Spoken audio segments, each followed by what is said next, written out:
Korma group, जो सोचता है वो करता है। आपके अपने सपनों का आशियाना। नमस्कार, एक बार फिर से आपका बहुत बहुत स्वागत करते हैं इनसाइड स्टोरी में। आज हम बिहार की वो कहानी लेकर के आए हैं जिसमें पिछले 20 साल से लगातार नीतीश कुमार मुख्यमंत्री की कुर्सी पर डटे हुए हैं और भारतीय जनता पार्टी उनके पीछे पीछे चल रही है। हालांकि बीच में कुछ समय के लिए आपने देखा होगा कि राष्ट्रीय जनता दल और कांग्रेस भी उनके साथ साथ रही है, लेकिन अब जब स्थितियाँ बदल गई हैं और 2025 में चुनाव होने वाले हैं, 6-7 महीने के बाद चुनाव संपन्न होंगे और उसके बाद नए तरह से सरकार बनाने की कवायद शुरू होगी। अब इससे पहले आपको बता दें कि जो तैयारियां चल रही हैं उसमें राज्य में आगामी विधानसभा चुनाव की सरगर्मी तेज हो गई है। हर पार्टी अपना अपना शक्ति प्रदर्शन के साथ साथ अपना हक लेने के लिए अपने गठबंधन में हर तरह की कोशिश कर रही है। इसके साथ साथ अपना मुख्यमंत्री बनाने के लिए भी कई दलों ने प्रयास शुरू कर दिया है। इसी कड़ी में विधानसभा चुनाव से पहले प्रधानमंत्री नरेंद्र मोदी का लगातार बिहार दौरा हो रहा है और ये इस बात की तरफ इशारा कर रहा है कि बिहार को लेकर के भारतीय जनता पार्टी कितना ज़्यादा फोकस्ड है और बिहार में इस बार भारतीय जनता पार्टी कुछ अलग करना चाहती है। पिछले लोकसभा चुनाव में भाजपा को जिन क्षेत्रों में हार का सामना करना पड़ा था, हमने आपको विवेचना करके बताया था।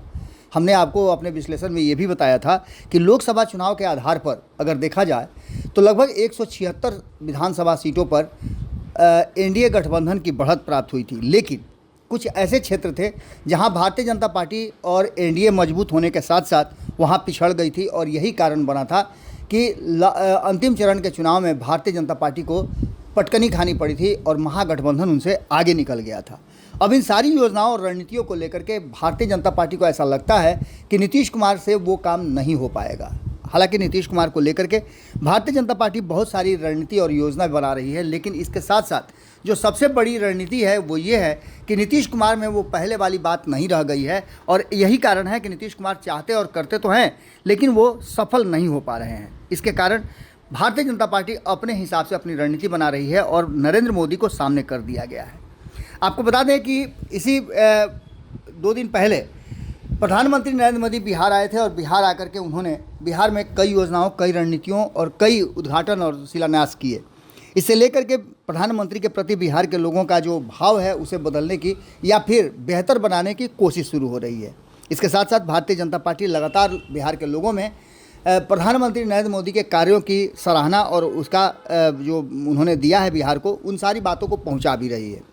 इस बार प्रधानमंत्री फिर से आने वाले हैं और मई के महीने में प्रधानमंत्री 2 बार बिहार का दौरा करेंगे, ऐसी संभावनाएं व्यक्त की जा रही हैं और जो सूत्रों से जानकारी मिल रही है उसके अनुसार हम बता रहे हैं। इस बार प्रधानमंत्री शाहाबाद और मगध के क्षेत्र में को साधने के लिए बिहार पहुंचेंगे। सूत्रों से मिली जानकारी के मुताबिक प्रधानमंत्री मई के पहले सप्ताह में पटना आ सकते हैं।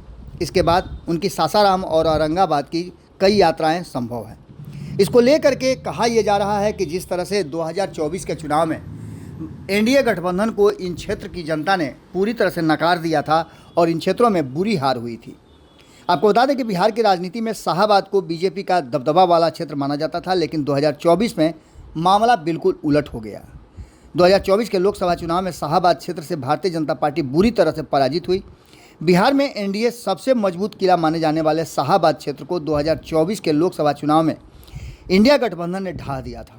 शाहाबाद के अंदर आने वाले 4 लोकसभा यानी सासाराम, काराकाट, आरा और बक्सर, इन सभी सीटों पे भारतीय जनता पार्टी की हार हुई थी, यानी एनडीए की हार हुई थी। इसमें जो अधिकांश सीटें हैं, 3-3 सीटें हैं जो भारतीय जनता पार्टी के पाले में थी और 1 सीट आरएलएम जो उसके सहयोगी दल है उपेंद्र कुशवाहा की पार्टी, उपेंद्र कुशवाहा खुद चुनाव लड़ रहे थे, वो हार गए थे।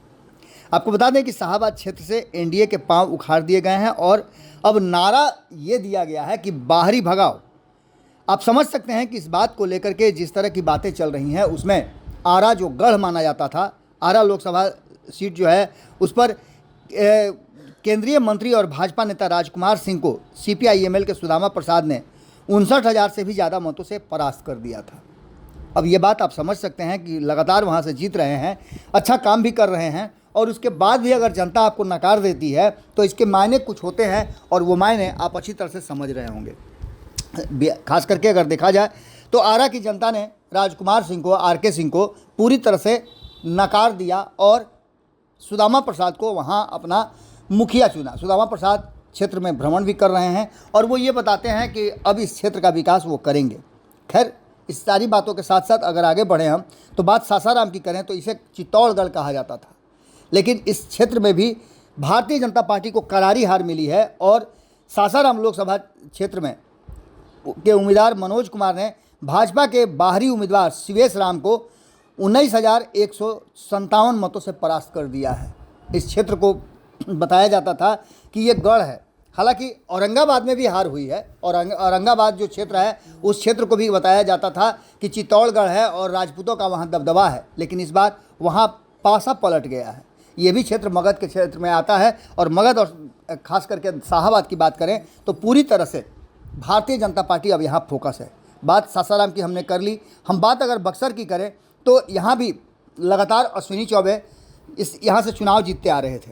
हालांकि बाहरी वो भी थे, लेकिन इस बार मनोज माफ़ कीजिएगा, इस बार का जो चुनाव वहाँ था उसमें मिथिलेश तिवारी को वहाँ से उम्मीदवार बनाया था भारतीय जनता पार्टी ने। मिथिलेश तिवारी भारतीय जनता पार्टी के कद्दावर नेताओं में गिने जाते हैं, लेकिन जो दबदबा और जिस तरह की बातें अश्विनी चौबे ने स्थापित की थी बक्सर में, उसको कहीं ना कहीं उखाड़ करके फेंकने का काम इस बार वहाँ महागठबंधन ने कर दिया है।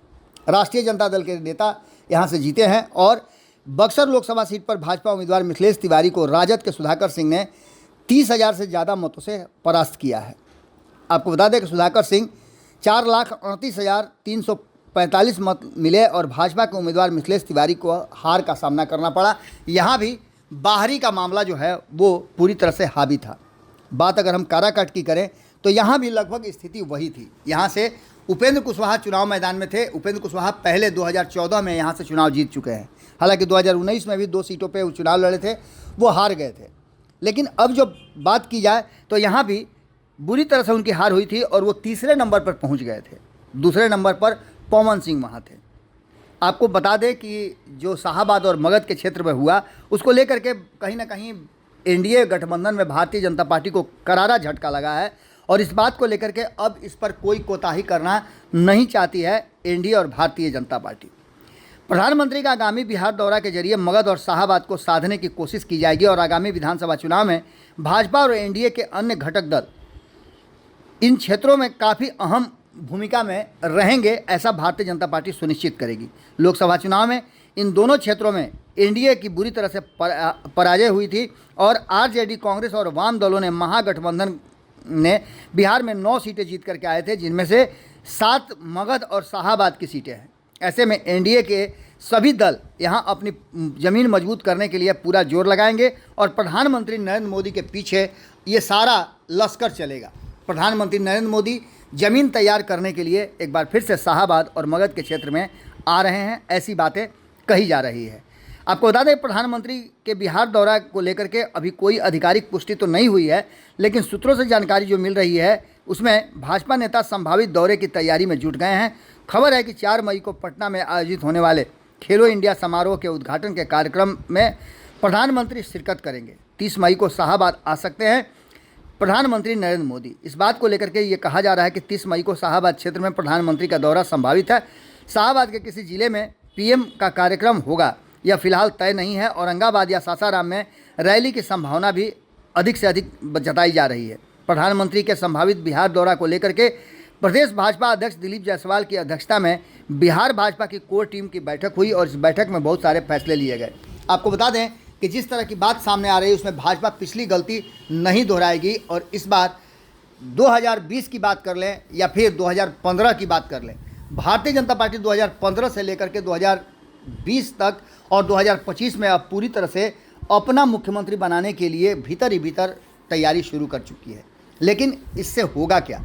नीतीश कुमार को रिप्लेस करने के लिए भारतीय जनता पार्टी को बहुत सारी बातों को देखना और समझना पड़ेगा। अब जो वर्तमान परिस्थिति बनी है उसमें साफ साफ नज़र आ रहा है कि कहीं ना कहीं भारतीय जनता पार्टी के लिए ये आसान नहीं होगा। लेकिन इन सब के बावजूद बार बार प्रधानमंत्री नरेंद्र मोदी का दौरा और उस मंच पर नीतीश कुमार को ले जाना और नीतीश कुमार का बार बार प्रधानमंत्री के सामने हाथ जोड़ करके खड़ा होना याचक की भूमिका में आखिर इशारा क्या कर रहा है? भाजपा पिछली गलती नहीं दोहराएगी। नीतीश नहीं मोदी फॉर्मूले पर इस बार बिहार फतह करेंगे, ये प्लान पूरी तरह से बना चुकी है भारतीय जनता पार्टी और इस पर काम भी करना शुरू कर चुकी है। अब देखना होगा कि इसको लेकर के क्या कुछ निकल के सामने आता है, क्या नीतीश कुमार के बिना भारतीय जनता पार्टी महागठबंधन से निपटने में सफल हो पाएगी, ये भी एक बड़ी बात है और इस पर हमारी नज़र बनी हुई है। आपकी नज़र भारत लाइव पे होनी चाहिए। इनसाइड स्टोरी में हम आपसे यही विदा लेते हैं। बहुत बहुत धन्यवाद। आपके सपनों को हमने सजाया है, ई होम्स पैनोरामा को हमने बनाया है। ई होम्स मेरा एक सपना था जिस पे मैं पिछले 4 साल से काम कर रहा था। हमने जो बनाया है वो सबने है माना। ई होम्स पैनोरामा में हो आपका भी आशियाना। और फाइनली हमने 2021 में इस प्रोजेक्ट को लॉन्च किया। बहुत लोग अप्रिशिएट कर रहे हैं कि पूर्णिया जैसे शहर में, बिहार के, एक तो बिहार की बात करें उसमें भी पूर्णिया जैसे छोटे जगह में इस तरह का लाइफस्टाइल देना, ये सुन के हम लोगों को बहुत अच्छा लगता है। ई होम्स में हमने कुछ और भी किया है, जैसे हम जिस जगह में रह रहे हैं हमारे फैमिली सिक्योर हो, उनको सिक्योरिटी का ध्यान में रखा है। आपकी सुविधा और सुरक्षा आपके लिए खास है, ये आपका विश्वास है। इसमें आर्टिफिशियल इंटेलिजेंस का 7 लेयर सिक्योरिटी का हमने इस्तेमाल किया है। लश ग्रीन कैंपस को बनाया है। यदि हमारा बाउंड्री वाल है तो वो वर्टिकल गार्डन है। ये जितनी भी फैसिलिटी होता है एक इंटरनेशनल टाउनशिप में ई होम्स है, ये हम लोग विश्वास नहीं कर पा रहे हैं। जो भी हमारे मित्र दोस्त या जो भी हमारे बाहर के बाहर आते हैं तो हम लोगों को बहुत अच्छा सुनने को मिलता है और बहुत अच्छा क्रेडिट मिल रहा है। वो सारा हमने सिर्फ एक बिल्डिंग नहीं बनाया, हमने एक बहुत अच्छा लाइफस्टाइल दिया ई होम्स में, और मेरा एक सपना था जिसको मैं आज फुलफिल होते हुए देख पा रहा हूँ। ये आपका आवास है। ई होम्स पैनोरामा में अब आपका निवास है। E Homes Panorama, luxurious lifestyle redefined. Panorama group, जो सोचता है वो करता है।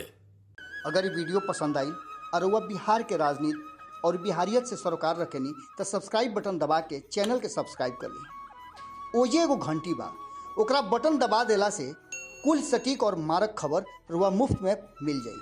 अगर रुआ पत्रकारिता के हमनी के नया प्रयोग में सहयोग कर चाहतानी तो ज्वाइन बटन दबा दी।